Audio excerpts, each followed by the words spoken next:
langit di atas Eropa kembali tegang. Dalam sebuah insiden yang sangat mengkhawatirkan, 3 jet tempur Rusia dikabarkan melanggar wilayah udara sebuah negara NATO. Namun, responsnya tidak main-main. NATO langsung menerjunkan andalannya, 3 jet tempur siluman F-35 Italia. Pertemuan antara dua pesawat militer terkuat ini bukan hanya insiden biasa. Ini memicu penerapan pasal 4 NATO dan memicu perdebatan tentang potensi eskalasi konflik. Mengapa Rusia melakukan tindakan seberani ini?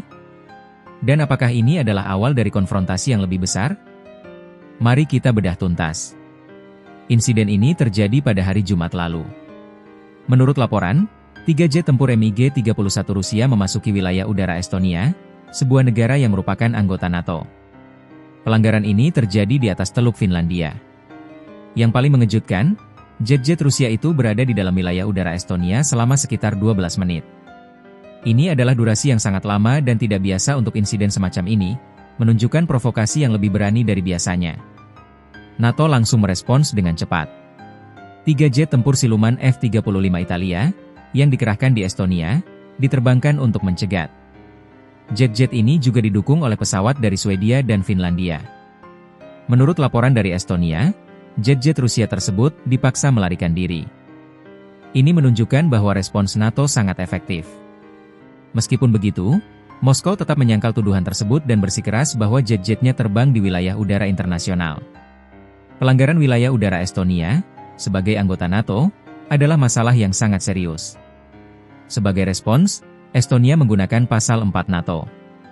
Apa itu pasal 4? Berdasarkan perjanjian NATO, setiap negara anggota dapat secara resmi mengajukan masalah kepada Dewan NATO, badan pengambil keputusan utama aliansi, jika mereka merasa integritas teritorial, kemerdekaan politik, atau keamanan mereka terancam. Ini adalah langkah yang lebih serius daripada insiden dekat wilayah udara yang biasa terjadi. Ini menunjukkan bahwa Estonia dan NATO memandang serius tindakan Rusia ini. Para pemimpin dari Uni Eropa, Inggris, dan Amerika Serikat juga mengecam insiden tersebut, menunjukkan persatuan di antara negara-negara Barat. Menteri Luar Negeri Estonia, Margus Tsahkna, menyebut pelanggaran ini sebagai tindakan yang sangat kurang ajar dan menyerukan peningkatan tekanan politik dan ekonomi yang cepat terhadap Rusia. Insiden di Estonia bukan satu-satunya. Beberapa jam kemudian, sebuah pesawat mata-mata Rusia, Il-20M, terbang dekat dengan wilayah udara NATO di atas Laut Baltik dan dicegat oleh jet tempur Eurofighter tipe Jerman. Insiden ini, meskipun tidak melanggar kedaulatan, menunjukkan pola yang konsisten. Para analis yakin bahwa Rusia sedang menguji waktu respons dan persatuan NATO. Rusia secara rutin mengirimkan pesawat untuk mengumpulkan data intelijen dan menguji pertahanan lawan. Pola ini semakin mengkhawatirkan karena NATO baru-baru ini juga terlibat langsung dalam konflik dengan Rusia. Ingat, NATO baru saja menembak jatuh sebuah drone Rusia di Polandia, yang merupakan tembakan pertama yang dilepaskan NATO dalam perang Rusia-Ukraina. Menanggapi pola ini, Presiden Komisi Eropa Ursula von der Leyen menyatakan dengan tegas, kami akan menanggapi setiap provokasi dengan tekad yang kuat. Seiring meningkatnya ancaman, tekanan kami pun akan meningkat. Jadi, teman-teman, insiden di Estonia ini menunjukkan bahwa ketegangan antara Rusia dan NATO semakin meningkat dan tidak hanya terbatas pada daratan Ukraina.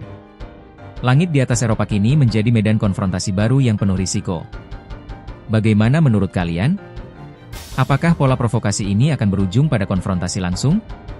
Dan apa langkah terbaik yang harus diambil NATO untuk mencegah eskalasi? Tulis pendapat kalian di kolom komentar di bawah.